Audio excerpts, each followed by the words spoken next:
But for now, in this hall here on the main stage with all of you in attendance and everyone at home, it will be Scarlett against Dongraegu here in this match for elimination.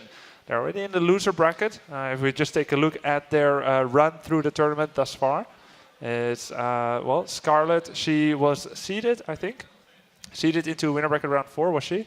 You know what? She actually qualified through a World Championship qualifier. Oh, yeah. She started in round 1. She beat Druby. So she fought her way through it. Beat Naniwa and then beat Ryung and then finally lost to Sleep. Yeah, and that was actually a really devastating loss for Scarlett, who now, I was talking with her backstage, she's feeling a little bit rough here because Dongraegu is a very high caliber player. But you know what? Scarlett's definitely got what it takes, guys. We've seen recently some really great performances coming from her, and we'll see if she's got what it takes to take down DRG. So you think she was a little rattled by that loss against Sleep?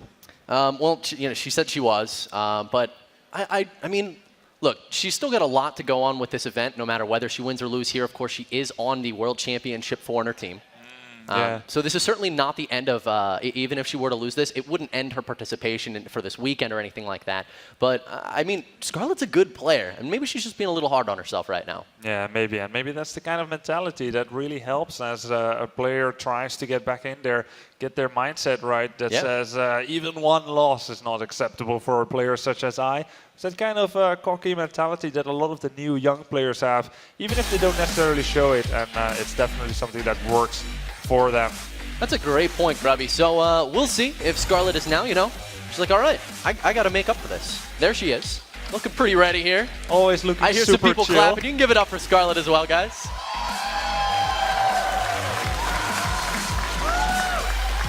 She always looks so chill, laid back. Yeah. Thinking of some evil strategies to apply here.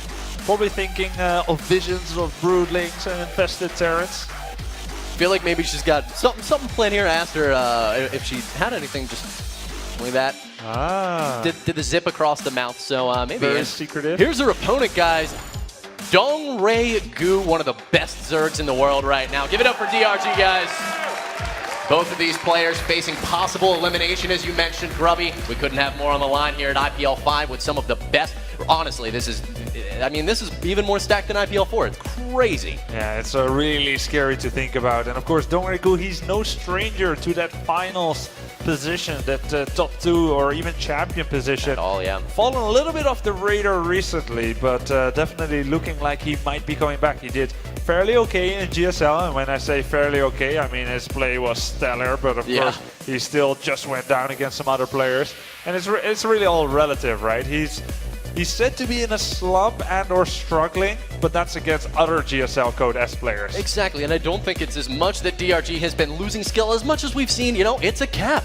Eventually you just get so good at StarCraft, all that's left is for other people to get as good as you are, but guys, these players are ready to face off right now. It's Acer Scarlett versus Dongraegu. A little bit of a smile there coming out of Scarlett. As they're both suited up and ready, choosing their color green to be wearing. What do you think's going through DRG's head right now? He looks incredibly calm. Win. All right, first map is going to be Metropolis, which could make for a fairly long game, but it completely depends on how they wish to be opening up here. Yeah, all right, guys, it is time for the game. I am Kibbles. I'm Grubby. It's time.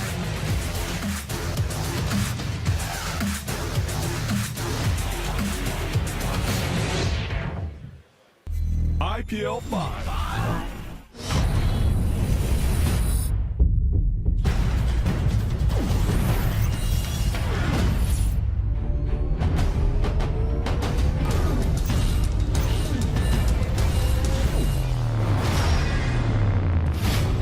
What's on your mind?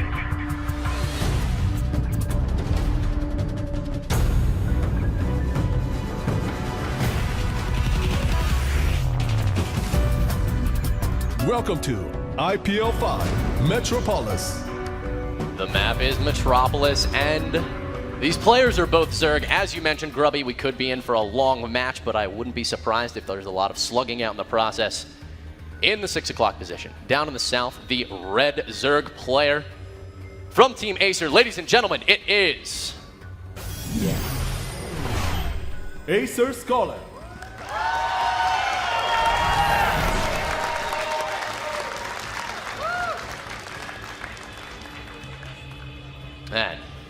Scarlett's opponent. Guys, give it. Oh, a pause is going to happen for the moment. Wonder if we should still. You can kind of do an. I wonder who is she playing against. I have no idea. As the introduction of her opponent is being postponed, we got no idea who she's going up against. There's only one person who has the answer to that question, and that is the Korean voice. Oh yeah, the voice. The voice. The voice. He's black, clad in black. He's like a shadow.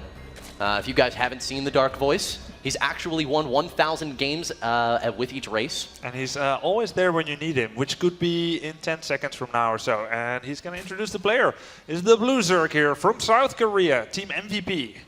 Here on the right side of Metropolis, it is... MVP Dongraegu.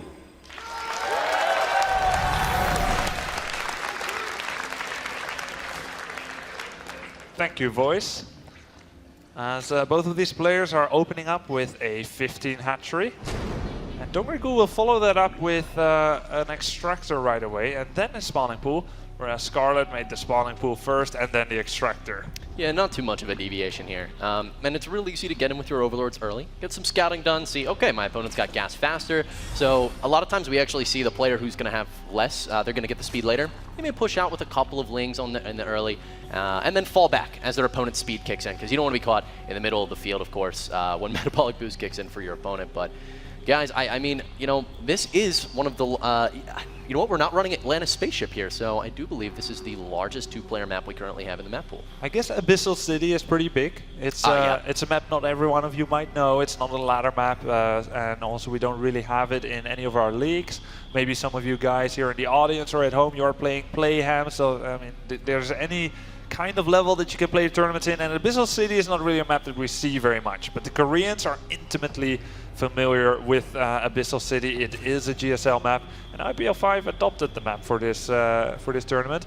It's kind of a bit like Daybreak with some small changes. Some very smart people found that out before it was kind of officially leaked and or announced.